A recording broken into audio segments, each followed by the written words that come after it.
السلام علیکم دوستو، آج کی کہانی کا نام ہے بے شک اللہ صاحب کی سنتے ہیں۔ علی اور عائشہ کی شادی کو 10 سال ہو چکے تھے، مگر ابھی تک وہ اولاد جیسی نعمت سے محروم تھے۔ کافی علاج معالجہ کروایا مگر افاقہ نہ ہوا، تو اب اللہ کی مرضی سمجھ کر دونوں نے حالات سے سمجھوتا کر لیا تھا۔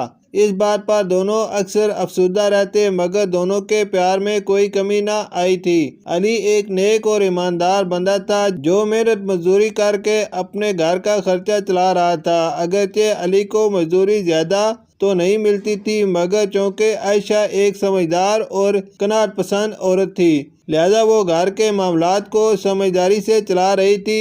اس نے کبھی بھی علی سے کسی چیز کی فرمائش نہ کی اور نہ کبھی تندرستی کا ذکر کرتی، مگر عائشہ جلد امیر ہونے کے خواب ضرور دیکھتی اور اللہ سے ہر دم حالات کی بہتری کی دعا کرتی رہتی۔ ایک دن علی گھر سے نکلا، تھوڑی دور گیا تھا کہ دیکھا ایک بوڑھا آدمی گلی کے کنارے بیٹھا ہے۔ بوڑھے آدمی نے علی کو دیکھ کر پانی مانگا تو علی نے دکان سے گلاس میں پانی بھر کر اس بوڑھے آدمی کو پلا دیا۔ بوڑھے آدمی نے پانی پینے کے بعد علی کا شکریہ ادا کیا اور علی کو ڈھیروں دعائیں دیں۔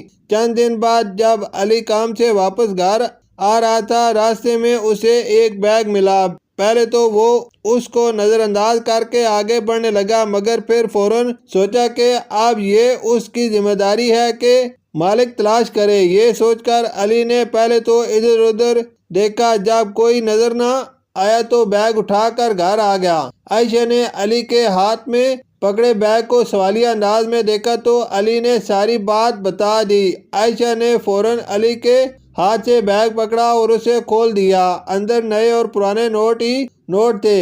عائشہ اتنے نوٹ دیکھ کر گھبرا گئی اور جلدی سے بیگ بند کر کے ادھر ادھر دیکھنے لگی کہ کہیں کوئی دیکھ تو نہیں رہا۔ عائشہ تجسس اور خوشی کے ملے جلے تاثرات کے ساتھ علی کا چہرہ تکنے لگی، جیسے پوچھ رہی ہو کہ اب کیا کرنا ہے۔ علی اس کی دلی کیفیات سمجھ گیا اور فوراً بولا کہ ہمیں مالک کو تلاش کر کے یہ بیگ اس تک پہنچانا ہے، کیونکہ ہمارا دین امانت میں خیانت کو پسند نہیں کرتا اور دوسرے کے مال پر نظر رکھنا بھی ایک ناپسندیدہ فعل ہے۔ علی کی یہ بات سن کر عائشہ بولی کہ وقتی طور پر شیطان نے مجھے بہکانے کی کوشش کی تھی، مگر اللہ کا شکر ہے کہ میں تمہاری بات سے ہوش میں آ گئی ہوں۔ یہ کسی کی امانت اور ہماری آزمائش ہے، ہم انشاءاللہ اس آزمائش میں کامیاب ہوں گے۔ دونوں نے بیگ کی جب تلاشی لی تو انہیں بیگ میں پڑا ایک کارڈ ملا جس پر کسی کا نام اور ٹیلی فون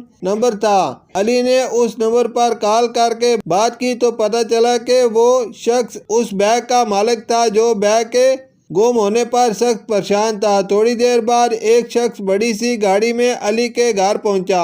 علی نے اس امیر آدمی کو بیگ پکڑایا اور معصومیت سے بولا، آپ نوٹ گن لیں، ہم نے کچھ نہیں لیا، مجھے آپ پر یقین ہے۔ یہ کہہ کر اس آدمی نے بیگ پکڑ کر کھولا اور ڈھیر سارے نوٹ نکال کر علی کو دیتے ہوئے اس کا شکریہ ادا کیا۔ علی اور عائشہ اس غیر متوقع صورتحال پر ایک دوسرے کو دیکھنے لگے۔ ان پر ہمارا کوئی حق نہیں، آپ کا بہت بہت شکریہ، علی نے ہمت کر کے کہا، یہ آپ کی ایمانداری کا صلہ ہے اور اس میں میری خوشی بھی شامل ہے۔ امیر آدمی مسکراتے ہوئے بولا اور ان کے گھر سے باہر نکل کر گاڑی میں بیٹھ کر چلا گیا۔ اس آدمی کے جانے کے بعد علی اور عائشہ دیر تک اپنے رب کا شکر ادا کرتے رہے کہ کس طرح ان پر اللہ کی رحمت نازل ہو گئی ہے۔ اس واقعے کے بعد اللہ نے ان کے دن بدل دیے۔ علی نے ایک دکان ڈال لی جس سے وہ دن دگنی اور رات چگنی ترقی کرنے لگا۔ اس کے بعد اللہ نے انہیں پیارا سا بیٹا عطا کیا۔ بے شک اللہ سب کی سنتے ہیں۔ شکریہ۔